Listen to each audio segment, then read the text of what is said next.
دا ډېر خلک نن سبا ګوریات ساتي په دې فیسبوک باندې او په دې چینلو باندې بدبختان ناستي او هغوی داسې ټریننګ کړي ټریننګ د دې یونیورسټۍ د دې کالجونه دي په هغې کې باقاعده ټریننګ ورته میلاوي حدیث هم زده کوي قرآن هم زده کوي ټریننګ میلاوي چې لاړ شي د خلکو په اړه کې د خدای ذات شک واچوي لاړ شي د خلکو په زړه کې د رسول الله مبارک شک واچوي لاړ شي د خلکو په زړه کې د بخاري شک واچوي چې د خلکو د بخاري شریف نه دور چې حدیث او کتاب دی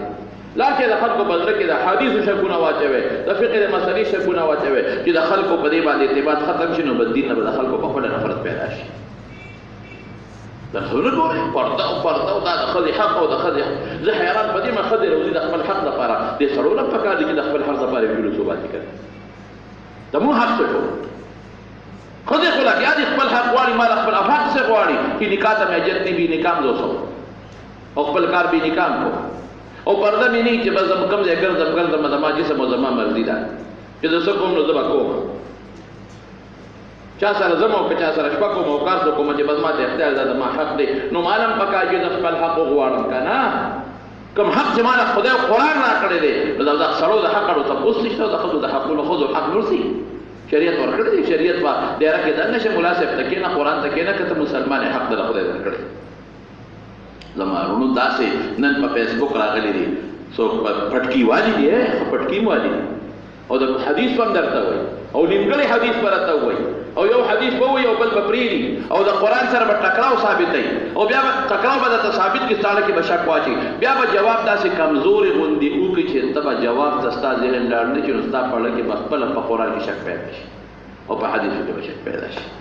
ډېر احتیاط کوئ کوم مولا چې نه پېژنې او کوم عالم چې نه پېژنې نن سبا ګوره ډېر سکالران راوتلي د علم په شکل کې صرف د اردو کتابونه یې کتلي دي او د خلکو عقیدې تباه او برباد په خله کې ګمراهان کړه عقیده به ټیټ ساتو د الله پته که چا عقیده نه د دې دا ماربل ما د لاس سره کې کوم دی دا ماربل د دې دا رنګ ته ختمولی شي وایه که نه دا چې څومره مږې دا رنګ یې ختمېږي که نور به تازه کېږي وایه او چې په دې دیوال کې مچونه ده دا مخامخ دیوال باندې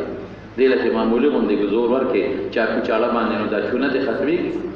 فاساد به ختم شي نو ایمان به داسې ساتې چې د دې ماربل د کاڼي د رنګ په شان چې څومره مګرې کېږي او څومره خلک در باندې خواری کوي ایمان به دې نور مضبوطېږي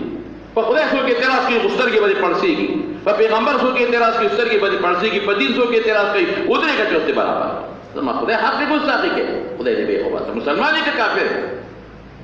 او چې دا کچۍ مانی د دې رنګ په شان دی د دې چونې په شان دی او هلکه دا خو دا چل دی او دا پلان کې دا پیغمبر دا بخاري شریف کو دا حدیث دا کمزور دی دا پلان کې نو دا د چونې په شان رنګ دی دا بیا وغورځېږي بل او ایمان خلاص